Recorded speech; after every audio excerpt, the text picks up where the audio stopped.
اور مناقب سیدہ طیبہ طاہرہ امہات المؤمنین ام المؤمنین حضرت عائشہ صدیقہ کائنات رضی اللہ تعالی عنہ بیان کرنا ہے۔ رب ذوالجلال مجھے حق اور سچ بیان کرنے کی توفیق عطا فرمائے۔ چونکہ آج 17 رمضان المبارک ہے، آج کے دن ہی غزوہ بدر ہوا تھا جو اسلام کا پہلا معرکہ تھا، اور وہ میں نے موضوع آج صبح فجر کی نماز کے بعد سامعین سے یہ بیان کر دیا ہے۔ اور آج ہی کے دن سیدہ کائنات حضرت عائشہ صدیقہ رضی اللہ تعالی عنہ آپ کا وصال بھی آج ہی کے دن ہوا تھا، تو اس لحاظ سے میں یہ مناسب سمجھتا ہوں اور اپنی یہ سعادت سمجھتا ہوں کہ حضرت سیدہ عائشہ صدیقہ رضی اللہ تعالی عنہ آپ کے کچھ فضائل جو ہے میں بیان کر سکوں۔ سب سے پہلے نمبر پر یہ حدیث شریف سے میں اپنی بات شروع کرتا ہوں بلا تفصیل۔ حضرت ابو ہریرہ رضی اللہ تعالیٰ عنہ سے یہ حدیث شریف مروی ہے اور صحیح بخاری شریف میں ہے۔ سید عالم نور مجسم شفیع معظم صلی اللہ علیہ وسلم نے یہ ارشاد فرمایا ہے۔ اس حدیث کو بیان کرنے والے حضرت امام بخاری ہیں۔ وہ بیان کرتے ہیں کہ میں نے یہ حدیث شریف احمد بن اشکاب ان سے یہ سنی ہے۔ آگے انہوں نے یہ حدیث شریف محمد بن فضیل سے سنی ہے۔ آگے انہوں نے یہ حدیث شریف عمارہ بن قعقاع سے سنی ہے۔ آگے عمارہ بن قعقاع نے حضرت زرعہ سے یہ حدیث شریف سنی ہے، اور حضرت زرعہ تابعی کہتے ہیں میں نے یہ حدیث شریف حضرت ابو ہریرہ رضی اللہ تعالیٰ عنہ سے سنی ہے، اور حضرت ابو ہریرہ رضی اللہ تعالیٰ عنہ بیان کرتے کہ میں نے یہ حدیث شریف نبی پاک صلی اللہ علیہ وسلم کے سامنے بیٹھ کر اپنے آقا علیہ السلام سے سنی ہے۔ فرماتے ہیں کلمتان حبیبتان الی الرحمن خفیفتان علی اللسان ثقیلتان فی المیزان سبحان اللہ و بحمدہ سبحان اللہ العظیم۔ سب بولو سبحان اللہ و بحمدہ سبحان اللہ العظیم۔ آج اس کے فضائل بھی آپ سن لینا تاکہ آپ کو پتہ چلے کہ جو ہمارے علماء کرام آپ لوگوں سے کہتے ہیں نا کہ اگر تمہیں کوئی بات اچھی لگے تو سبحان اللہ کہہ لیا کرو، تو آپ کو پتہ چلے گا کہ یہ کیوں کہتے ہیں۔ فائدہ اس میں آپ لوگوں کا ہے، ہمارا فائدہ اس میں۔ سید عالم صلی اللہ علیہ وسلم فرماتے ہیں وہ میزان ترازو جب کل قیامت والے دن رب ذوالجلال رکھے گا تو اس وقت مخلوق کے نامہ اعمال تولے جائیں گے۔ ایک ترازو میں نیکیاں ہوں گی، ایک ترازو میں گناہ رکھے جائیں گے۔ سید عالم صلی اللہ علیہ وسلم ارشاد فرماتے ہیں وہ ترازو اتنا بڑا، صحیح مسلم شریف میں ہے کہ اگر 7 آسمان 7 زمینیں بھی اس ترازو کے پلڑوں میں رکھ دی جائیں پھر بھی وہ ترازو بڑا ہے۔ آگے آپ خود حساب لگائیں کہ اس کے اندر جب نامہ اعمال تولے جائیں گے، رکھے جائیں گے، تو اس کو بھرنے کے لیے کس چیز کی ضرورت ہوگی۔ سید عالم صلی اللہ علیہ وسلم کی یہ حدیث شریف بھی موجود ہے۔ جب صحابہ کرام علیہم رضوان نے سنا کہ محبوب علیہ السلام یہ کہہ رہے ہیں کہ اتنا بڑا ترازو ہے، اس کی ترکڑی اتنی بڑی ہے کہ اگر وہ 7 آسمان 7 زمینیں جو ہے اس کے اندر رکھی جائیں تو پھر بھی وہ بھر نہیں سکتا، تو میرے نبی علیہ السلام تو پھر کس طرح اس کو بھرا جائے گا؟ تو سید عالم صلی اللہ علیہ وسلم نے فرمایا اس کو بھرنے کے لیے سبحان اللہ و بحمدہ سبحان اللہ العظیم کو میرے رب نے نازل کیا ہے۔ یہ کلمات ایسے ہیں کہ یہ کلمات اس ترازو کو بھر ڈالیں گے، بڑی سے بڑی نیکی بھی وہاں تک نہ پہنچ سکے گی کلمہ شریف پڑھنے کے بعد جہاں پر یہ نیکی پہنچے گی۔ یہ کلمات بڑے پاکیزہ اور مقدس کلمات ہیں، اس میں رب ذوالجلال کی توحید بھی ہے، اس میں رب ذوالجلال کی تسبیح بھی ہے، اس میں رب ذوالجلال کی صفتوں کو بھی بیان کیا گیا ہے۔ تو اس میں حضرت ابو ہریرہ رضی اللہ تعالیٰ عنہ کہتے ہیں میں نے نبی پاک علیہ السلام سے سنا ہے کہ آقا علیہ السلام نے فرمایا کلمتان حبیبتان الی الرحمن، دو کلمے ایسے ہیں جو رحمان کو بڑے ہی محبوب ہیں، بڑے ہی پیارے ہیں۔ خفیفتان علی اللسان، زبان پر دونوں ہلکے ہیں، یعنی اس کو ادا کرتے وقت بڑے ہلکے محسوس ہوتے ہیں۔ ثقیلتان فی المیزان، لیکن وہ میزان میں بہت بھاری ثابت ہوں گے، ترکڑی میں کل قیامت والے دن، کہ جس کو کوئی نہیں بھر سکے گا، تو یہ دو کلمات ایسے ہیں کہ یہ اس کو بھر ڈالیں گے۔ فرمایا وہ کلمات کیا ہیں؟ سبحان اللہ و بحمدہ سبحان اللہ العظیم۔ یہ وہ دو کلمات ہیں کہ جو بندہ ان کلمات کو پڑھتا ہے، رب ذوالجلال قیامت والے دن اس کو بھر ڈالے گا۔ ایک حدیث شریف میں تو اس طرح بھی یہ موجود ہے کہ سید عالم صلی اللہ علیہ وسلم کا یہ فرمان مبارک ہے، آقا علیہ الصلوۃ والسلام نے ارشاد فرمایا قیامت والے دن جس نے دنیا کے اندر اس کلمات کو کثرت سے پڑھا، قیامت والے دن اس بندے کے درمیان اور رب کے درمیان، یعنی زمین سے لے کر آسمان عرش معلیٰ تک ایک نور پیدا کرے گا، جس کی وجہ سے اس کا چہرہ آسمان کے سورج کی طرح چمکے گا، جس کی وجہ سے اس کا چہرہ خوشبودار اور جسم سے خوشبوئیں نکلتی ہوں گی۔ وہ کلمات یہی ہیں سبحان اللہ و بحمدہ سبحان اللہ العظیم، کہ جو بندہ یہ کلمات پڑھتا ہے، رب ذوالجلال قیامت والے دن ان کو نور علی نور بنا کے میدان محشر میں سامنا کروائے گا۔ آگے دیکھیں، یہ جو کلمات ہیں اس کی بڑی تفسیر جو ہے ہمارے علماء نے یہ بیان کی ہے۔ میں اختصار سے اس کے بارے میں کچھ کلمات کہنا چاہتا ہوں۔ اس کے بارے میں جو بیان کیا جاتا ہے، اس میں کچھ چند باتیں ہیں جس کو بیان کرنا ضروری ہے۔ ایک یہ ہے کہ قیامت والے دن کیا میزان ہوگا، ترازو ہوگا کہ نہیں ہوگا۔ ہم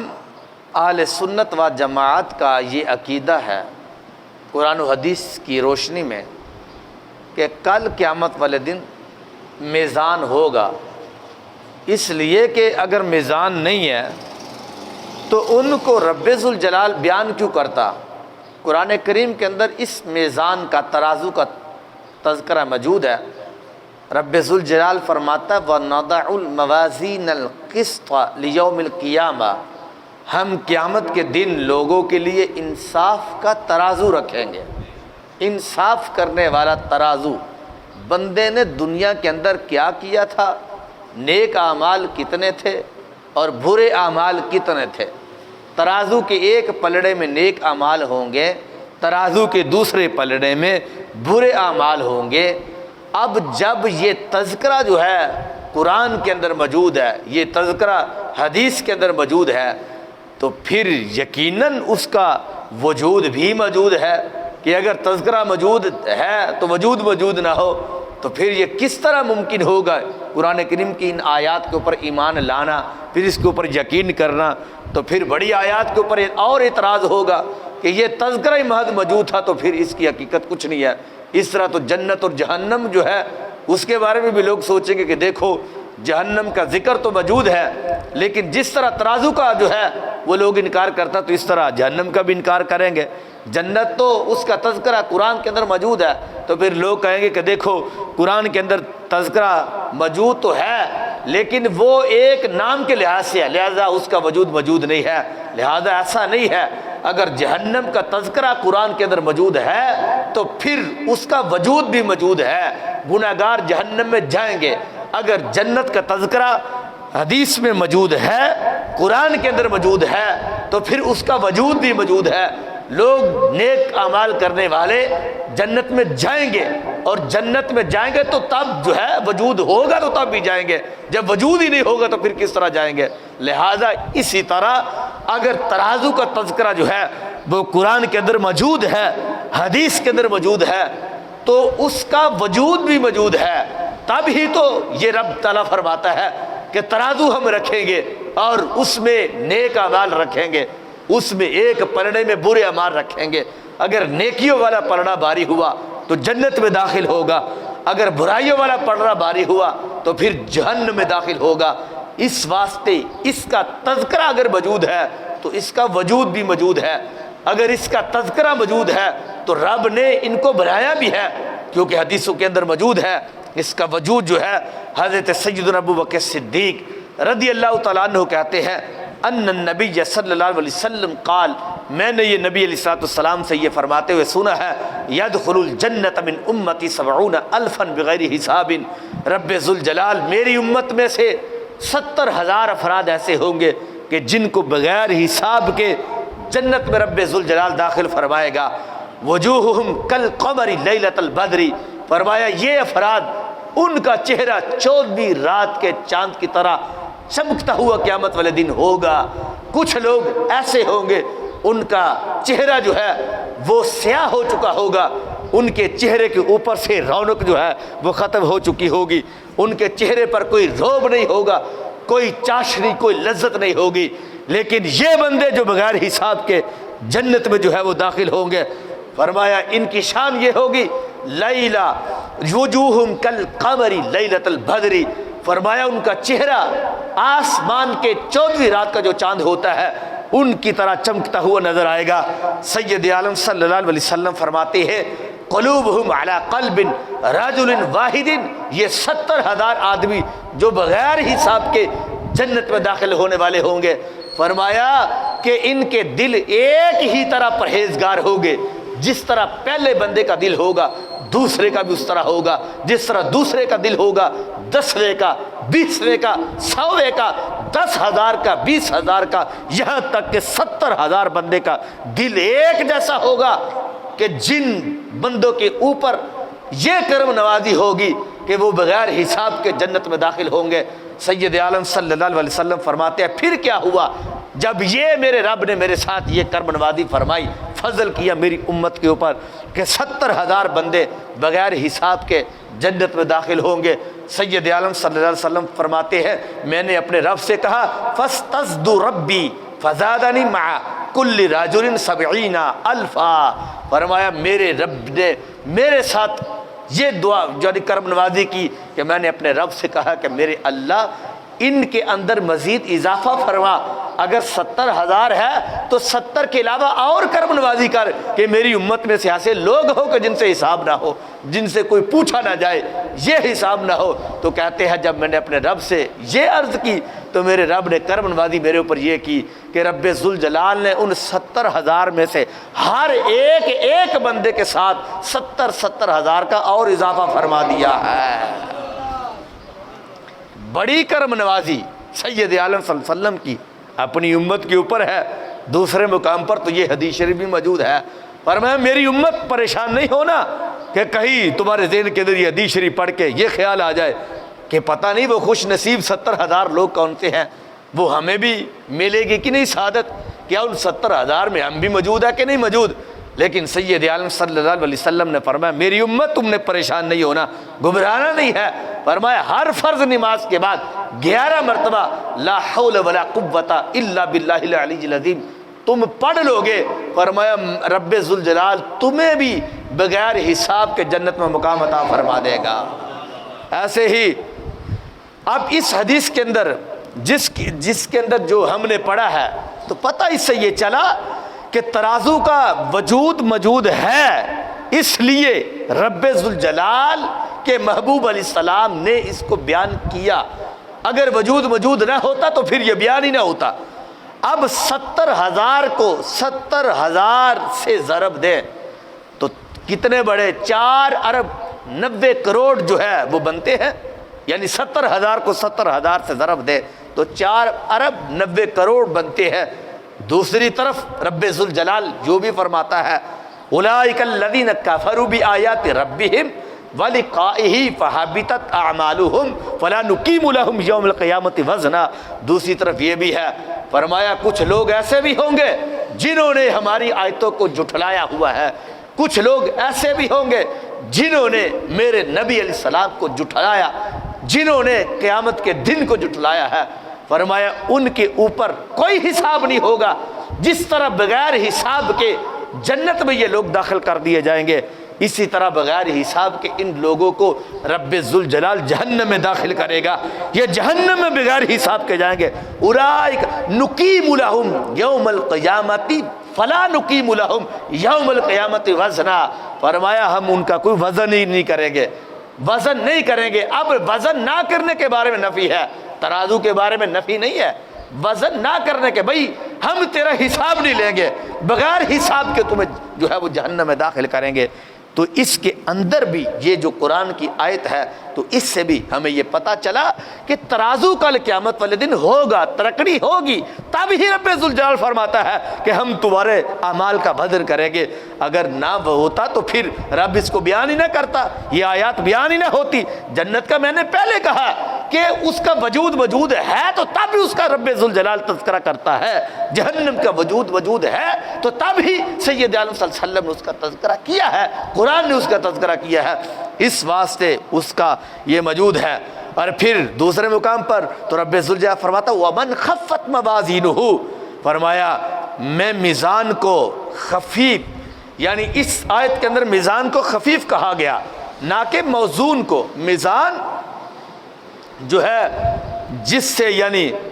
اس کے جو اعمال ہیں اس کا وزن جو کرنا ہے اس کو ہلکا کہا گیا، خفیف کہا گیا۔ کیا مطلب کہ جس بندے نے کفر کیا ہوا ہوگا اس سے حساب نہیں ہوگا، بغیر حساب کے جہنم میں ہوگا۔ اور مسلمانوں میں جنہوں نے ایمان تو لایا ہوگا لیکن کچھ خوش نصیب ایسے ہوں گے کہ جن کو رب ذوالجلال کی طرف سے یہ مجدہ سنایا جائے گا، فرمایا آج کے دن تم سے حساب نہیں ہوگا، تم نے ہر نماز کے بعد جو ہے وہ لاہور پڑھا، تم نے اپنے والدین کے ساتھ نیکی کی، انہوں نے تمہیں دعا دی کہ تم سے حساب اس لیے نہیں لیا گیا، تم نے جو ہے وہ نبی علیہ الصلوۃ والسلام کی شریعت کے اوپر چل کر اپنی زندگی کو بسر کیا ہے جس کی بنیاد پر تم سے حساب نہیں لیا جائے گا۔ اب یہ دیکھیں صحیح مسلم شریف کے اندر اور المستدرک الحاکم کے اندر یہ حدیث شریف موجود ہے، سید عالم صلی اللہ علیہ وسلم فرماتے ہیں کل قیامت والے دن ایک بندے کو رب ذوالجلال کی بارگاہ میں پیش کیا جائے گا، رب ذوالجلال ان فرشتوں کو کہے گا میرے فرشتوں اس بندے کو بغیر حساب کے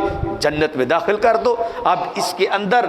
بہت واضح طور پر جو ہے وہ میزان کا تذکرہ موجود ہے، فرمایا جب حکم ہوگا اس کو جنت میں داخل کر دو، وہ بندہ رک جائے گا، کہے گا کہ یا رب ذوالجلال میں جنت میں داخل نہیں ابھی ہوں گا۔ فرمایا وہ کیوں؟ کہا وہ کہے گا کہ اے اللہ میں نے دنیا کے اندر 500 سال تیری عبادت کی ہے، اور سید عالم صلی اللہ علیہ وسلم نے باقاعدہ طور پر اس کا یہ تذکرہ کیا، فرمایا بنی اسرائیل کے اندر ایک آدمی تھا اس نے 500 سال عبادت کی رب ذوالجلال کی، اب وہ دنیا سے جانے لگا تو جاتے وقت اس نے رب ذوالجلال سے کہا اے میرے رب تیرے سے میں دعا کرتا ہوں، میں نے زندگی بھر تیرے حضور تیری عبادت کرتا رہا، میں نے کبھی زندگی بھر دنیا کو دیکھا نہیں، میں نے برائی نہیں کی، میرے ہاتھ بھی صاف ہے، میرے کان بھی صاف ہے، میری آنکھیں بھی صاف ہے، لہذا یہ پاک ہے، کبھی بھی کسی غلیظ چیز کی طرف انہوں نے اپنے آپ کو بڑھایا نہیں ہے۔ تو نبی علیہ السلام فرماتے ہیں وہ بندے نے دعا کی آخری سانس میں کہ اللہ جب دنیا سے جاؤں تو میرا سر سجدے میں ہو، روح میری نکل رہی ہو، میرا سر سجدے میں ہو تو میری جو روح ہے قفس انسلی سے پرواز کر گئی ہو، تو اللہ تعالیٰ نے نبی علیہ السلام فرماتے ہیں اس کی دعا کو جو ہے وہ قبول کر لیا۔ جب دعا قبول ہوئی وہ دنیا سے پردہ کرنے لگے تو انہوں نے سر سجدے کے اندر رکھا، رب ذوالجلال نے ان کی روح کو قبض کیا۔ حضرت جبریل کہتے ہیں میں نے نبی پاک علیہ السلام فرمایا مجھے جبریل نے بتایا کہ وہ ایک سمندر کے اندر جزیرہ ہے، اس جزیرے کے اندر وہ آج بھی وہ بندہ اور قیامت تک کے لیے وہ بندہ حالت سجدے میں ہے۔ فرشتے جب بھی آسمانوں سے اترتے ہیں حضور فرماتے ہیں اس سمندر کے اندر جو جزیرہ ہے اس سے بالکل اوپر آسمانوں کا دروازہ ہے، اس جگہ سے اترتے ہیں، اور مجھے جبریل نے بتایا میرے نبی جب بھی ہم آسمان سے اترتے ہیں اس جزیرے سے ہو کے آتے ہیں کہ وہ بندے نے اپنے سر کو وہاں پہ جھکایا ہوا ہے، اور جب ہم جاتے ہیں تو اسی جزیرے سے آسمانوں کی طرف جو ہے وہ پر جاتے ہیں۔ کہا ہم دیکھتے ہیں جاتے وقت بھی آتے وقت بھی وہ بندہ سر سجدے میں رکھا ہوا، میرے نبی علیہ السلام کل قیامت کا دن جب ہوگا پھر کیا ہوگا؟ اب یہ بات حضور اپنے صحابہ کو بتا رہے ہیں اور جبریل کی خبر پر بتا رہے ہیں، فرمایا کہ میرے صحابہ اب وہ کل قیامت والے دن بندہ اللہ کے حضور پیش کر دیا جائے گا، رب ان کو کہے گا اس بندے کو جنت میں داخل کر دو، اس سے حساب نہیں لیا جائے گا، اس لیے زندگی میں اس نے کبھی کوئی گناہ کیا ہی نہیں ہے، تو لہذا حساب کس چیز کا ہے؟ اب حضور علیہ السلام فرماتے ہیں جب وہ بندہ رب کی بارگاہ میں کھڑا ہوگا، رب اس کو جنت میں داخل کرنے کا حکم دے گا،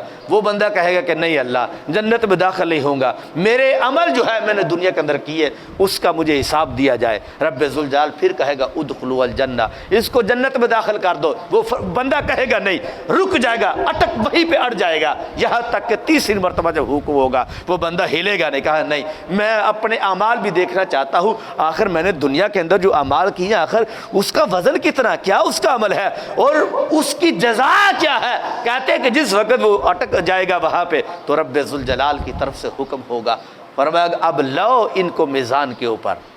لو اس کو میزان کے اوپر، لو ترازو کے اوپر اس کو لو، اور اس نے جو 500 سال کی عبادت کی ہے اس کو ترازو کے ایک پلڑے میں رکھو، اور جو اس کو میں نے نعمتیں دی ہے اس نعمتوں میں سے جو 2 آنکھیں ہیں ان 2 آنکھوں میں سے جو ایک آنکھ ہے اس کو نکالو اور ترازو کے دوسرے پلڑے میں رکھو۔ نبی علیہ السلام فرماتے ہیں جب رکھا جائے گا تو اب وہ جو آنکھ والا پلڑا ہے نیکیوں سے بھاری ہو جائے گا، رب ذوالجلال فرمائے گا میرے فرشتوں اب اس کو پکڑو، گھسیٹتے ہوئے اس کو جہنم میں داخل کرو۔ وہ بندہ لرز جائے گا، سر سجدے میں رکھے گا، کہا اے اللہ میں واقعی اپنی غلطی پر تھا۔ رب ذوالجلال پھر فرمائے گا اے بندے تجھے بڑا مان تھا نا اپنی عبادت کے اوپر، تم نے تو میری جو نعمتیں تھی میری تمہارے اوپر، ان نعمتوں میں سے ایک نعمت ایک آنکھ کا بھی ابھی حق نہ ادا کر سکا، ابھی تو دوسری آنکھ باقی ہے، ابھی تو وہ جزیرہ کہ جس جگہ پر تیری کوئی بیٹی بھی نہیں تھی، جس جگہ پہ تیری کوئی ماں بھی نہیں تھی، اور جس جگہ پہ تیری کوئی بہن بھی نہیں تھی، تیری بیوی بھی نہیں تھی، کہ وہاں پر تجھے کوئی صبح بھی کھانا دیتی پکا کے، شام کو بھی دیتی، دوپہر کو بھی دیتی، یا جن کے سامنے تو اپنا دل بہلاتا، کوئی چیز بھی موجود نہیں تھی، تو اس وقت پتہ تیرے ساتھ ہم نے کیا کیا؟ فرمایا ہم موسم کے اندر بھی صبح بھی تجھے انار دیتے اور بے موسم بھی تمہیں ہم انار دیتے، پوری سمندر کا پانی کھارا تھا اور ہم نے اسی جزیرے کے اندر چشمہ جاری کیا تھا، تو ہم نے تو اس وقت تجھے میٹھا پانی عطا فرمایا، ابھی تو میٹھے پانی کا حساب باقی ہے، ابھی تو جو ہے وہ دوسری آنکھ کا حساب باقی ہے، ابھی تو انار کا حساب باقی ہے، ابھی تو وہ سانس جو تم نکالتے تھے اور اندر کرتے تھے ابھی تو اس کا حساب باقی ہے، ابھی تو تیرے حصے کے ایک ایک عضو کا جو ہے وہ حساب باقی ہے، بڑے بڑے حساب باقی ہے، ابھی تو ایک کا حساب تو دے نہیں سکا۔ وہ کہے گا کہ اللہ مجھے معاف کر دے۔ اب یہاں پر محدثین نے لکھا، فرمانے لگے اب وہ جو ترازو تھا اس کے اندر ایک آنکھ رکھی گئی، بھائی اس کا وجود تو موجود تھا تو اس لیے آنکھ رکھی گئی، اگر وجود موجود ہی نہ ہوتا تو پھر آنکھ کیسے رکھی جاتی، کس طرح جو ہے وہ آنکھ کا جو ہے وزن کیا جاتا، موجود تھا تو تب ہوتا۔ تو اس واسطے سید عالم صلی اللہ علیہ وسلم یہاں پر یہی بیان کر رہے ہیں کہ میرے صحابہ کرام علیہم رضوان وہ ترازو ہے، اس کو رکھا جائے گا اور اس کی بنیاد پر اس کا وجود بھی جو ہے وہ موجود ہے۔ اس واسطے سید عالم صلی اللہ علیہ وسلم جو ہے وہ ارشاد فرماتے ہیں کہ جو کل قیامت والے دن نامہ اعمال تولنے کے لیے رب ذوالجلال جو چیز رکھے گا اسی کو ترازو کہا جاتا ہے۔ اب دیکھیں آگے دیکھیں، اختصار سے سید عالم صلی اللہ علیہ وسلم کے اس حوالے سے بڑی باتیں ہیں، اور ان باتوں کو بیان کرنے سے پہلے میں ایک بڑی اہم بات بیان کرنا چاہتا ہوں، اور یہ ایک دور جدید کا بڑا ایک عظیم فتنہ، بہت بڑا فتنہ ہے۔ آج کل کے ایک جدید فتنہ یہ اٹھا ہے کہ بات مسلمان کہلوانے والے مغرب کے پراپیگنڈے سے متاثر ہو کر، کہ یعنی جو یورپین ہے پاکستانی باہر گئے تھے اور باہر سے واپس آ کر انہوں نے اپنی ایک طبیعت کو بدل ڈالا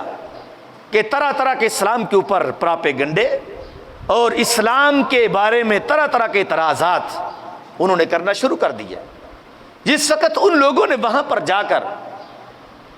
ان کی تواریخ کو پڑھا اور ان کے وہ ظاہری جو زیب و زینت اس کو دیکھا تو انہوں نے اپنے اسلام کو بلا دیا۔ ان کے بیان موجود ہے، وہ کہتے کہ دیکھو تم کہتے ہو کہ کلمہ شریف پڑھنا ضروری ہے جنت میں جانے کے لیے، جبکہ کلمے کے علاوہ اگر کوئی بندہ نیک اعمال کرے گا تو اس کے اعمال ضائع کر دیے جائیں گے۔ اب وہ آگے سے دلیل یہ دیتے ہیں کہ یہ جو مرزا قادیانی لعنتی ہے، اس نے تو ہزاروں کی تعداد میں کتابیں لکھی، اور اسی نے پوری دنیا کے اندر یعنی انٹرنیشنل لیول پر اس نے تبلیغ کی ہے، تو بھلا یہ کیسے ہو سکتا ہے کہ وہ جہنمی ہو، جبکہ مسلمانوں تم کہتے ہو کہ وہ جہنمی ہے؟ اسی طرح شیکسپیئر جو تھا، یہ بہت بڑا جناب والا ایک ادیب تھا، اور اسی طرح نیوٹن جو تھا یہ بہت بڑا سائنسدان تھا۔ تو کہنے لگے کہ اتنی خدمات ہے ان کی، تو اتنی خدمات کیا وہ کرنے والا بندہ جہنم میں جائے گا؟ اور یہی وہ بندہ جو مرزا قادیانی ہے، تو یہ کیسے جہنم میں جا سکتا ہے، جبکہ یہ انٹرنیشنل سطح پر اس نے تبلیغ کی ہے؟ اور اسی طرح یہ نیوٹن ہے، یہ سائنسدان تھا، اور یہ جو ادیب تھا شیکسپیئر، یہ کیسے جہنم میں چلا جائے گا؟ تو ہم ان کو بتانا چاہتے ہیں یہ کفر ایک اتنی بری بلا ہے اور ایک اتنی بڑی بلا ہے، کہا زمین کے ذروں کے برابر بھی اگر تم نیکیاں کر ڈالو، اگر تمہارا اسلام نہ ہوا، کلمہ نہ پڑا ہوا،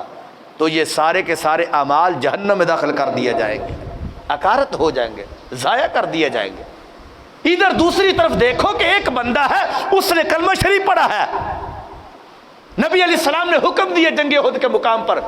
اس نے پوچھا محبوب علیہ السلام کلمہ شریف تو پڑھ لیا میں نے، اور پڑھا بھی اس میدان جنگ میں ہے، اب اس کے بعد میرے لیے حکم کیا ہے؟ نبی علیہ السلام نے فرمایا تلوار پکڑو اور ان کا مقابلہ کرو، کفر کا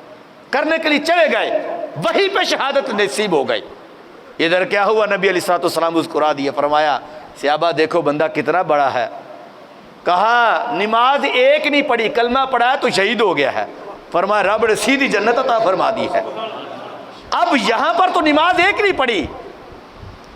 تو سیدھا جنت میں داخل ہوا، تو پتہ چلا کہ کلمہ بہت بڑی نعمت ہے۔ کل قیامت والے دن مسلمان بندے نے جتنے بھی برے عمل کیے ہوئے ہوں گے، لیکن قیامت والے دن اس کو جہنم میں جانا پڑے گا، اگر اس کی قسمت میں بغیر حساب کے جنت میں داخل ہونا نہ ہوا، لیکن کلمہ شریف اس کو پھر بھی سزا دینے کے بعد جنت میں ضرور لے جائے گا۔ یہ کلمہ شریف کی برکتیں ہیں۔ اب دوسری طرف یہ ہے کہ رب فرماتا ہے کہ پوری زندگی اگر بندہ نیک اعمال کرتا رہے پوری زندگی، لیکن اس کی زبان پر سرکار کا کلمہ جاری نہیں تھا، جنت میں نہیں جا سکتا۔ اس لیے مرزا غلام احمد قادیانی جہنمی گڑھوں میں سے ایک گڑھے کے اندر ہے، اور وہیں پہ ہے، وہیں پہ ٹھہرا ہوا ہے، اور جو ان کو ماننے والے ہیں وہ بھی وہیں پہ جائیں گے۔ شیکسپیئر جتنا مرضی ادیب تھا، نیوٹن جو ہے وہ جتنا بڑا سائنسدان تھا، لیکن جائے گا وہ جہنم میں، اس لیے کہ اس نے کلمہ شریف نہیں پڑھا تھا۔ کلمہ شریف پڑھنا شرط ہے ہر نیک عمل کے لیے،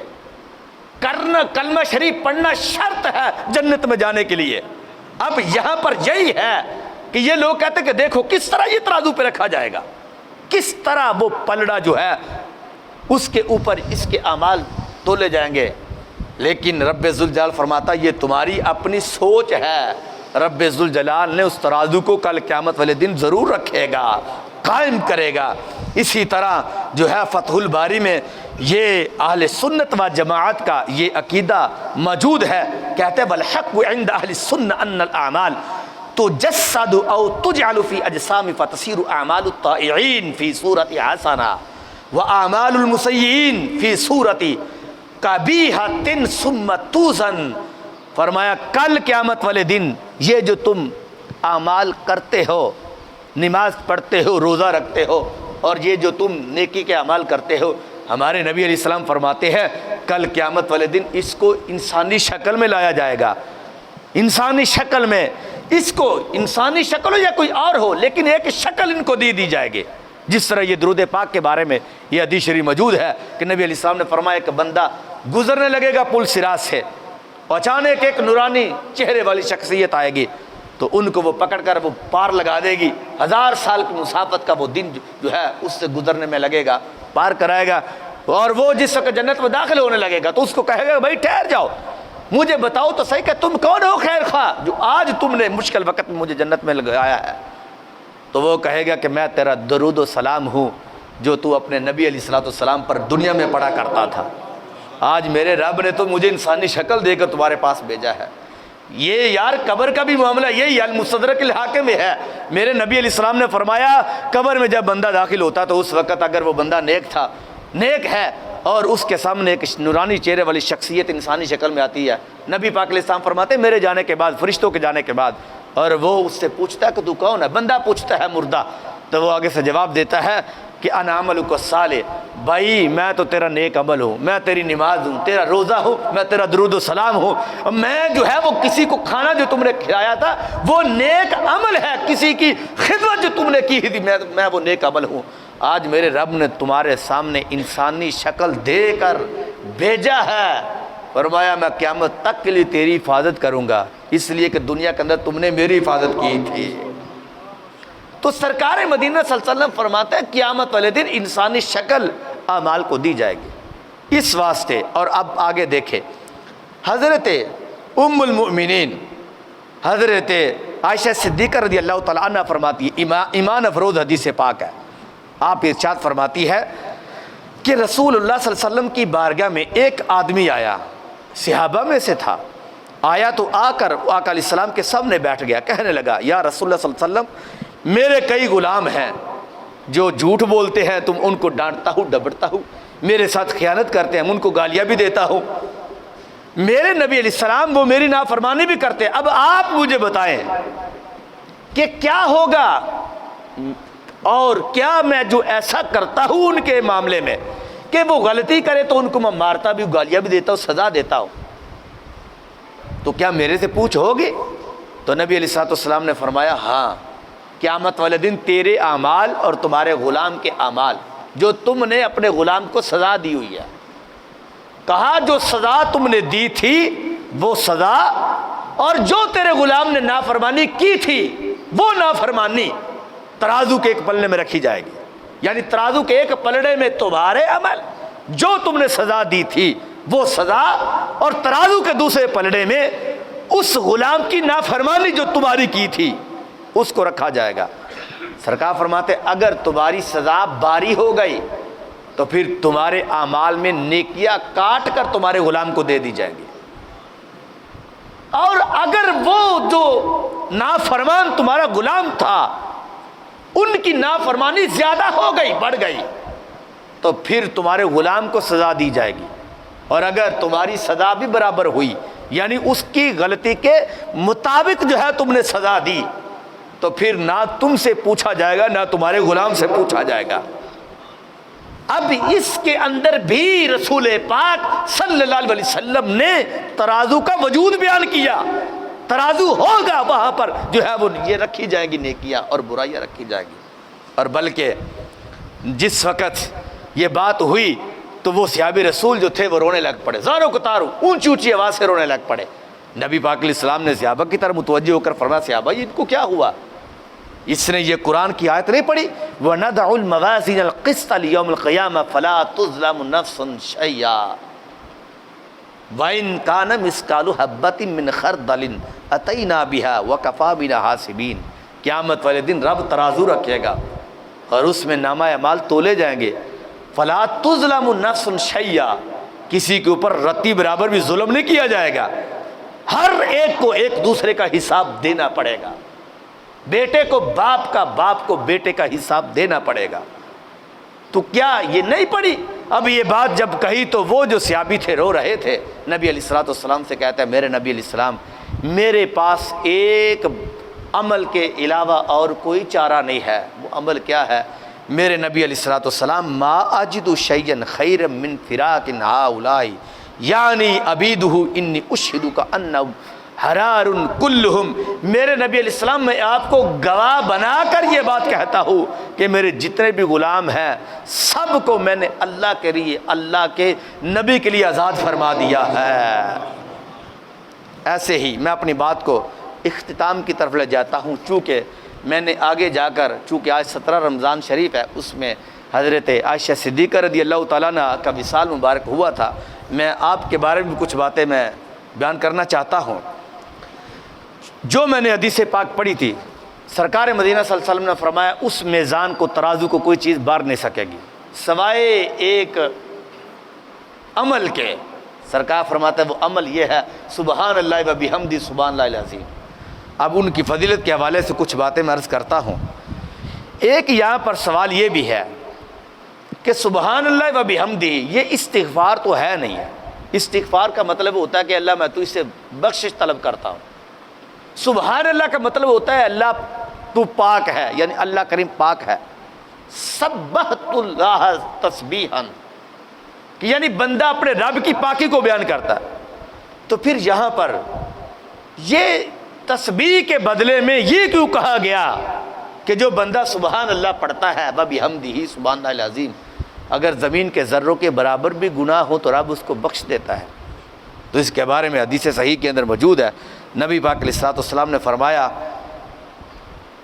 کذبنی ابن آدم ولم یکن لہ ذلک وشتمنی ولم یکن لہ ذلک فاما تکذیبہ ایایا فقولہ لن یعیدنی۔ نبی علیہ السلام ارشاد فرمانے لگے کہ میرے صحابہ، رب ذوالجلال یہ فرماتا ہے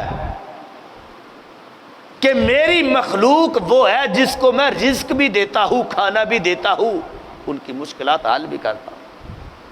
پیدا میں کرتا ہوں، آگے سے مجھے گالیاں دیتی ہے معاذ اللہ۔ رب کہتا ہے آگے سے مجھے جھٹلاتی ہے اور میری جو ہے وہ گالیاں مجھے دیتی ہے۔ اب نبی علیہ الصلوۃ والسلام کے صحابہ بڑے حیران تھے کہ میرے نبی علیہ السلام اب رب کو گالی کون دے سکتا ہے اور رب کو جھٹلا کون سکتا ہے؟ تو سید عالم صلی اللہ علیہ وسلم آگے سے ارشاد فرماتے ہیں کہ میرے صحابہ، رب کو جھٹلانا یہ ہے کہ اللہ کا بیٹا نہیں ہے تو کوئی کہہ دے کہ رب کا بھی بیٹا ہے، جس طرح عیسائی کہتے ہیں حضرت عیسیٰ علیہ السلام کو۔ رب کی بیوی نہیں ہے، کوئی کہہ دے کہ معاذ اللہ حضرت مریم سلام اللہ علیہ رب کی بیوی ہے۔ رب کو کسی نے پیدا نہیں کیا اور نہ رب سے کوئی پیدا ہوا ہے۔ اس سے مراد یہ ہے کہ یعنی باپ ہونے کے ناطے سے بیان کر رہا ہوں۔ تو لوگ کہتے ہیں کہ نہیں، حضرت عیسیٰ علیہ السلام رب ذوالجلال کے بیٹے ہیں معاذ اللہ۔ حضرت مریم سلام اللہ علیہ جو ہے وہ اللہ رب العزت کی بیوی ہے۔ مشرکین مکہ نے کہا فرشتوں کے بارے میں کہ یہ رب ذوالجلال کی بیٹیاں ہیں، تو یہ جملے ان لوگوں نے بولے تو نبی علیہ الصلوۃ والسلام فرماتے ہیں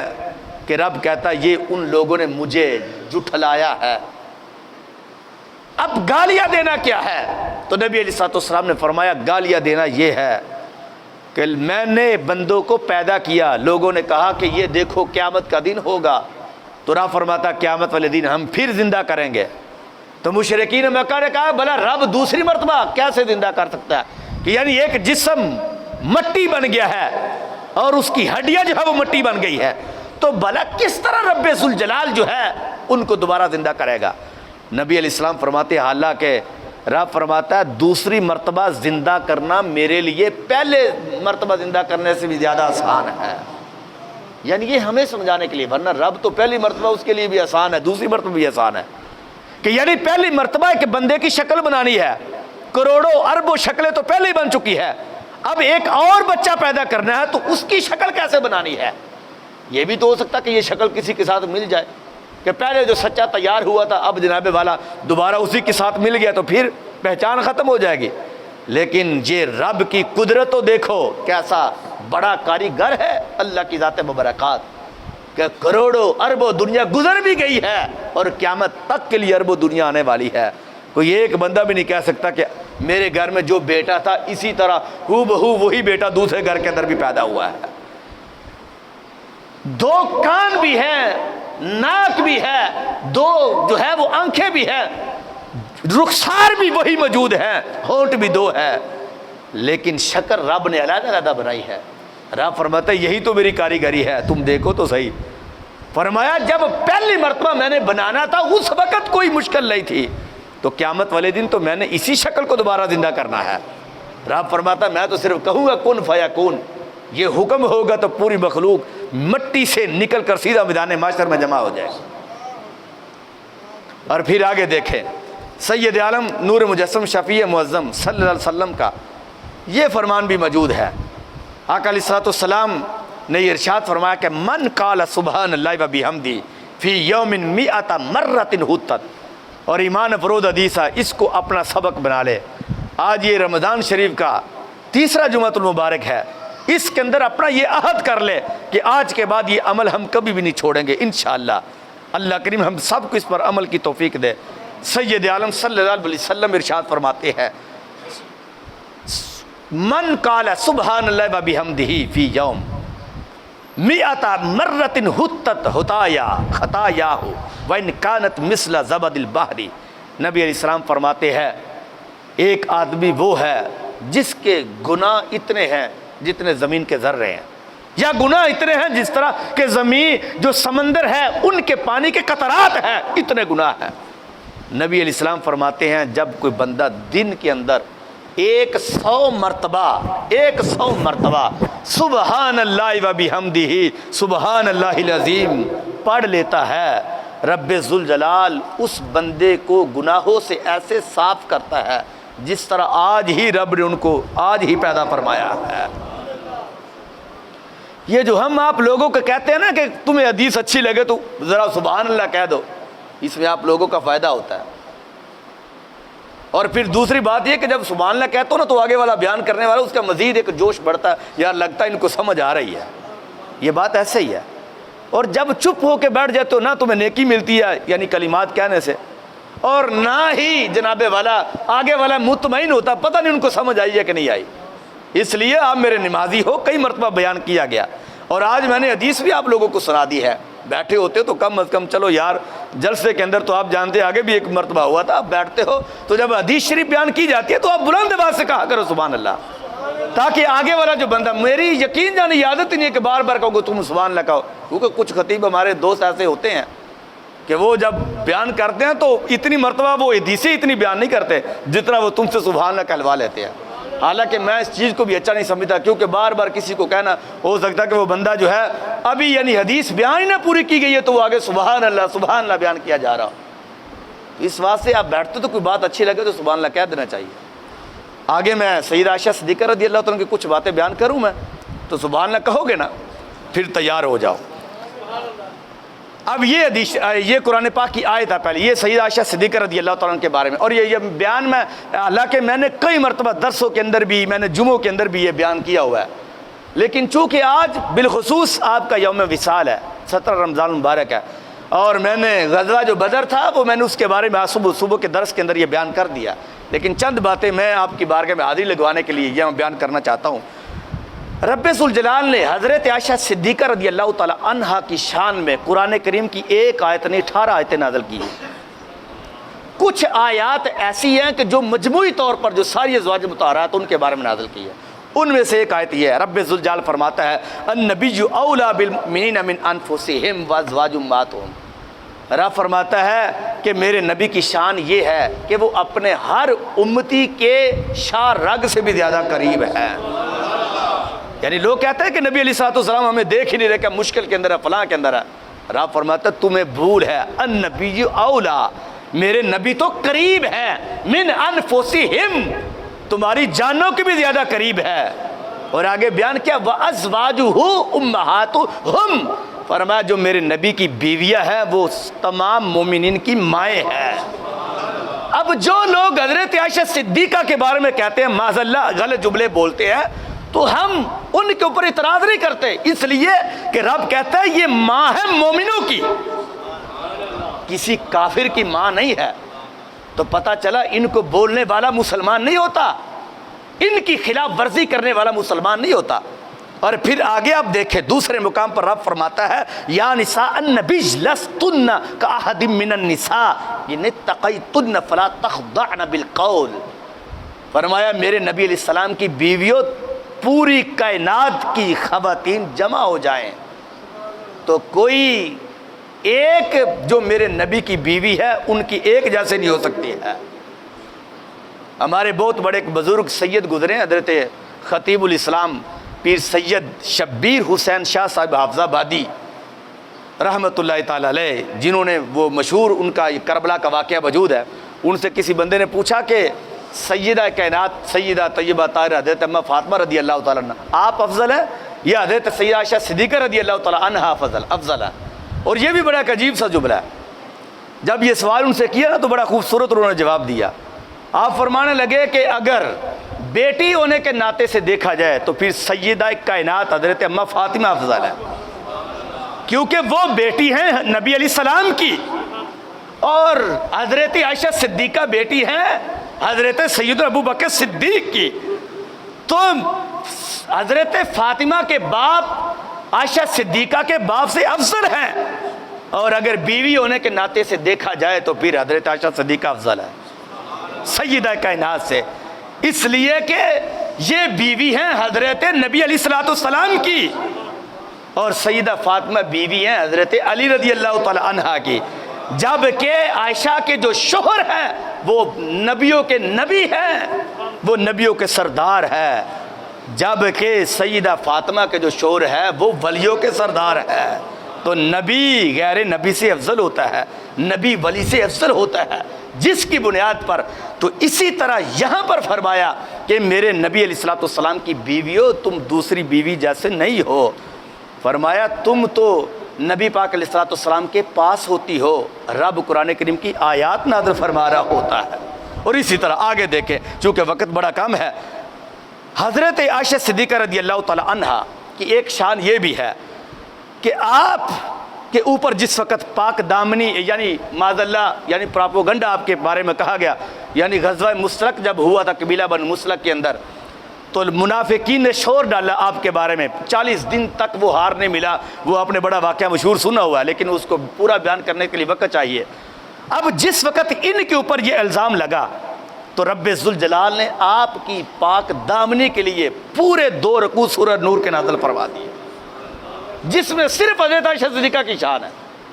اب مجھے خود ہی بتاؤ کہ جو بندہ سیدہ عائشہ صدیقہ کا کرے انکار تو وہ قرآن پاک کے 2 رکوع کا انکار ہے کہ نہیں ہے؟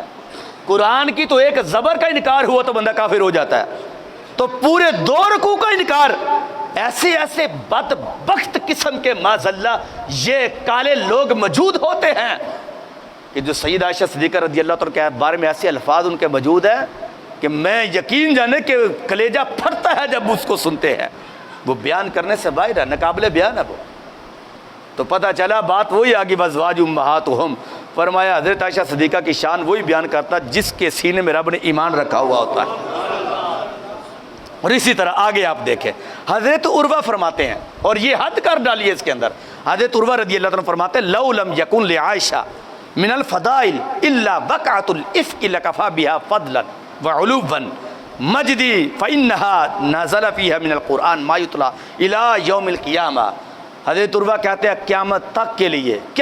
کے لیے حضرت عائشہ صدیقہ رضی اللہ تعالی عنہا جو ہے واقعہ افق جو ہے یعنی یہ جو آیات نازل ہوئی تھی، کہنے لگے حضرت عائشہ صدیقہ کی اور کوئی بھی شان نہ ہو، کوئی بھی نہ ہو، صرف یہ آیات جو ہے یہی بیان کر دی جائیں. تو فرمایا حضرت عائشہ صدیقہ کی شان اور بیان کرنے کے لیے ضروری نہیں، یہ آیات ہی بیان کرنے کے لیے کافی ہے.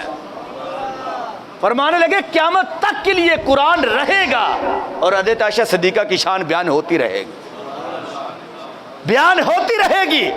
ہم تو دوسرے گرانے کی تو بات کرتے نہیں، وہ تو قرآن کو بھی اصل نہیں مانتے. کہتا یہ تو سپارے 40 تھے، 10 سپارے حضرت عثمان غنی کی بکری کھا گئی معاذ اللہ. ہم ان کی بات نہیں کرتے، ہم مومنوں کی بات کرتے ہیں، جس کو رب نے کہا کہ میرے نبی کی بیویوں کو مانتا ہی مومن ہے. اور پھر آگے دیکھیں حضرت عائشہ صدیقہ رضی اللہ تعالی عنہا کی جو شان ہے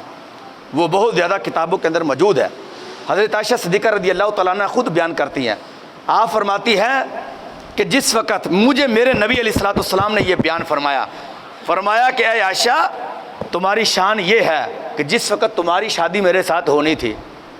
تو فرمایا 3 راتوں تک میری خواب کے اندر تمہیں کپڑے کے اندر لپیٹ کر میری خواب کے اندر تجھے دکھایا جاتا رہا.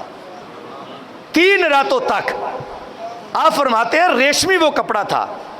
اور وہ مجھے فرشتہ آگے سے کہتا کہ میرے نبی علیہ السلام یاکو ہاذا من عند اللہ یمدہ، میرے نبی علیہ السلام یہ آپ کی بیوی ہے، رب نے اس کا نکاح آسمانوں پر تمہارا طے فرما دیا ہے، اب زمین پر طے فرمانا یہ آپ کی ذمہ داری ہے. اور اسی طرح ترمذی شریف کے جو الفاظ ہیں اس کے اندر یہ ہے ان حدیث زوجاتک فی الدنیا والآخرہ.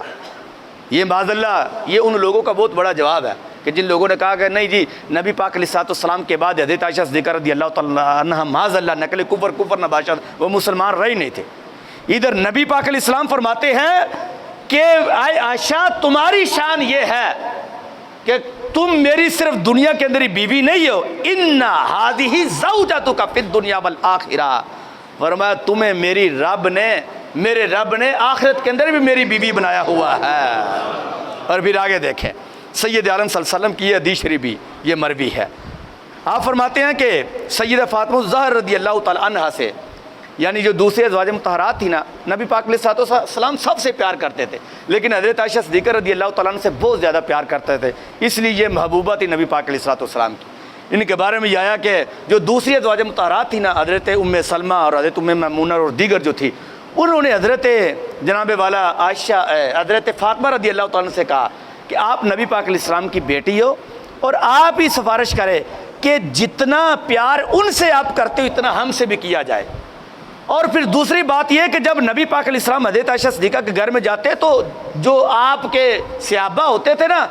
جس دن سرکار حضرت عائشہ صدیقہ کے گھر میں جاتے اس دن وہ لوگ تحفے بھی زیادہ دیا کرتے تھے. اب انہوں نے سفارش کی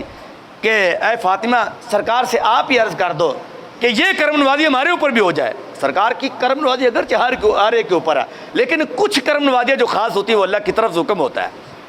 اللہ کی طرف سے حکم ہوتا ہے کہ آپ ان کے ساتھ زیادہ پیار کریں, جس طرح سید صدیق اکبر ہے یا جس طرح حضرت مولا علی ہے ان کی شادی سیدہ فاطمہ سلام اللہ علیہ سے کی گئی, یہ اللہ کا حکم تھا. اب جس وقت یہ سفارش کرنے کے لیے سیدہ فاطمہ رضی اللہ تعالیٰ تشریف لائی نا, نبی پاک علیہ الصلوۃ والسلام کو پتہ چل گیا. حضور علیہ الصلوۃ والسلام نے آگے جملہ بولا, فرمایا یا بنیہ تو الا تحبین ما احب قالت بلا. فرمایا میری بیٹی فاطمہ کیا تم عائشہ صدیقہ کے بارے میں سفارش کرنے کے لیے آئی ہو؟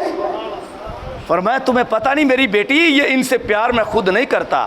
فرمایا یہ میرے رب کا حکم ہے کہ میں ان سے پیار اس لیے کرتا ہوں. اور آگے جو جملہ تھا وہ کیا بیان کیا, آپ فرمانے لگے کہ فرمایا میری بیٹی عائشہ یہ عائشہ کی میری بیٹی فاطمہ یہ عائشہ کی شان یہ ہے. فرمایا کسی میری دوسری بیوی کو یہ اعزاز حاصل نہیں ہے کہ جس وقت میں ان کی چادر کے اندر ہوں, یعنی اپنی بیوی کی چادر کے اندر میں لپیٹا ہوا ہوں, یعنی ان کے لحاف کے اندر فرمایا اپنی زوجہ کے ساتھ میں لیٹا ہوا ہوں, تو اس وقت قرآن کی آیتیں نازل ہو رہی ہو. فرمایا یہ عائشہ کی شان ہے کہ جس وقت میں ان کے کمرے میں جس رات یا جس دن کے اندر میں ہوتا ہوں, جب میں ان کی چادر لے کر لیٹتا ہوں تو میرے رب کی قرآن پاک کی آیات نازل ہو رہی ہوتی ہے. یہ واحد ان کی شان ہے. اور پھر آخری سانس میں تو حد کر کے رکھ دی. نبی پاک علیہ السلام نے فرمایا یہ عملی طور پر تھا, صحابہ نے دیکھا کہ جب نبی پاک علیہ السلام کی روح پرواز کر گئی تو اس وقت نبی پاک علیہ السلام کا سر مبارک حضرت عائشہ صدیقہ کے سینے مبارک پر تھا. یعنی آپ یوں سمجھے کہ حضور علیہ السلام کا سر مبارک حضرت عائشہ صدیقہ کی گود میں تھا. رب ذوالجلال نے اس وقت سرکار کی روح قبض فرمائی. اور پھر آخری صرف حدیث سنا کے بعد ختم کرتا ہوں. ویسے تقریر کا ٹائم کا جو ہے وہ ختم ہو چکا ہے. آخری بات ایمان افروز ہے, چونکہ بہت زیادہ لمبی ہے, انشاءاللہ کل اس کو درس کے اندر بھی بیان کیا جائے گا. یہ حضرت عائشہ صدیقہ خود بیان کرتی ہیں. آپ فرماتی ہیں کہ میرے اوپر رب تعالیٰ نے 10 فضیلتیں نازل کی ہے. وہ کیا ہے؟ پہلے نمبر پر صرف ترجمہ سناتا ہوں. آپ فرماتے پہلے نمبر پر یہ ہے کہ حضرت جبریل کا میری صورت لا کر نکاح سے پہلے نبی پاک علیہ السلام کو دکھانا. میری صورت لا کر, یعنی ابھی نکاح نہیں ہوا تو پہلے دکھانا. اور پھر حضور آپ فرماتی ہیں کہ میرے سوا نبی پاک علیہ السلام نے کسی عورت سے بھی کنواری کی حالت میں شادی نہیں کی. اگر کنواری کی حالت 6 سال کی عمر سے نکاح ہوا, 9 سال کی عمر میں آپ کی رخصتی ہوئی, اور جب حضرت عائشہ صدیقہ کی عمر مبارک 18 سال تھی نبی پاک علیہ السلام کا انتقال ہو گیا. اور جب 28 سال ہوئی تو اس وقت حضرت عائشہ صدیقہ رضی اللہ تعالی عنہا کا انتقال ہو گیا. نمبر 3 آپ فرماتی ہیں کہ اس کے بعد میری ایک شان یہ بھی ہے کہ میرے سوا کسی زوجہ مطہرہ کے ماں باپ مہاجر نہیں تھے, کیونکہ ہجرت وہ ثواب ہے کہ اس ہجرت کے علاوہ کسی اور کا ثواب قیامت تک کے لیے مقابلہ نہیں کر سکتا. پھر فرمانے لگی کہ اس کے بعد اللہ تعالیٰ نے میری پاکی کو بیان کرنے کے لیے 18 آیتیں نازل فرمائی. آج لوگوں نے کہا نا، حالانکہ ہمارا تو عقیدہ ہے، ہم تو اہل بیت طہار کے قدموں کی خاک بھی نہیں ہے، اور ہمارا یقین ہے کہ یہ جو حضرت فاطمہ الزہرا رضی اللہ تعالیٰ عنہ کی شان میں یہ آیت تطہیر نازل ہوئی، اگرچہ یہ ازواج مطہرات کے بارے میں بھی ایک مرتبہ نازل ہوئی تھی، تو لوگ کہتے ہیں کہ دیکھو دیکھو کتنی شان ہے، ان کی شان میں یہ آیت نازل ہوئی ہے، لیکن ہم کہتے ہیں اس کے اندر کوئی شک نہیں ہے۔ اگر سرکار کی وہ بیٹی ہے تو یہ سرکار کی بیوی ہیں، ان کی شان میں تو رب نے ایک آیت نہیں 18 آیتیں نازل فرمائی ہے ان کی پاک دامنی کے لیے۔ اور پھر فرمانے لگی کہ نبی پاک علیہ الصلوۃ والسلام پر وحی نازل ہوتی اس وقت جب آپ میرے ساتھ ہوتے اور سرکار کا سر میرے سینے کے اوپر ہوتا۔ اللہ کے قرآن کی آیتیں نازل ہو رہی ہیں، اور پھر آپ فرماتے ہیں یہ میری شان تھی، صرف کسی اور بیوی کی شان نہیں تھی۔ کیا تھی؟ کہ جس برتن میں نبی پاک علیہ السلام غسل فرماتے میں بھی سرکار کے ساتھ اسی برتن میں غسل فرماتے تھے۔ اور پھر آپ ارشاد فرماتے ہیں کہ نبی پاک علیہ السلام تہجد کی نماز پڑھ رہے ہوتے تو میں نبی پاک کے سامنے اس طرح لیٹی ہوئی ہوتی تھی، حالانکہ اس حالت میں نماز مکروہ ہوتی ہے کہ آگے اگر کوئی لیٹا ہوا تو وہ سائڈ پہ ہو کے نماز پڑھ لے، لیکن یہ سرکار کی شان یہ ہے کہ حضرت عائشہ صدیقہ فرماتی میں آگے لیٹی ہوئی ہوتی نبی پاک علیہ السلام نماز پڑھ لیتے۔ اور پھر فرماتی ہیں کہ نبی پاک علیہ السلام فرمایا میری شان یہ ہے کہ سرکار کی صرف 2 بیویاں ہیں، ایک حضرت خدیجہ ہے اور آپ فرماتی ایک میں ہوں، کہ حضرت جبریل علیہ السلام آ کر نبی پاک علیہ السلام کو کہتے محبوب اللہ تعالیٰ حضرت عائشہ صدیقہ کو سلام کہہ رہا ہے۔ اور بلکہ صحابہ میں تو یہ ہے کہ آپ فرماتے ہیں کہ جب نبی پاک علیہ السلام کا وصال مبارک ہوا تو آپ کا سر مبارک سحری و نہری فی بیتی و فی لیلتی و دفن فی بیتی، فرمایا سرکار کا سر مبارک میرے سینے پر تھا۔ تو حضرت عائشہ صدیقہ فرماتی ہے پھر اس کے بعد پتہ کیا ہوا؟ فرمانے لگی کہ پھر یہ میں واحد سرکار کی بیوی ہوں کہ سرکار کی قبر مبارک آج بھی حضرت عائشہ صدیقہ کے گھر کے اندر ہے، اور یہ کسی اور کی شان نہیں، بلکہ آخر میں آپ نے فرمایا گن لو کسی کو کوئی شک ہے، یہ 10 فضیلتیں اس کے اندر ایک بھی کوئی کمی نہیں ہے، یہ 10 فضیلتیں صرف مجھے میں یہ شان ملی ہے، اس لیے فرمایا میری بیٹی فاطمہ تم ان کی سفارش نہ کرو۔ اس لیے ان کے جب پوچھا گیا کہ آپ بتائیں کہ سب سے زیادہ پیارا تمہیں کون لگتا ہے، تو نبی پاک علیہ السلام نے فرمایا سب سے پیارا مجھے جو ہے مردوں میں حضرت ابوبکر صدیق لگتے ہیں، اور عورتوں میں سب سے پیاری مجھے حضرت عائشہ صدیقہ لگتی ہے۔ اور سرکار نے پھر پوچھا گیا محبوب سب سے پیارا جو ہے دوسرے مقام پر تمہیں آپ کو کون لگتا ہے؟ حضور نے فرمایا سب سے پیارا مردوں میں حضرت مولا علی لگتے ہیں پیارے، اور مجھے بچیوں میں سب سے پیاری میری سیدہ فاطمہ پیاری لگتی ہے۔ وما علیہ الا البلاغ المبین۔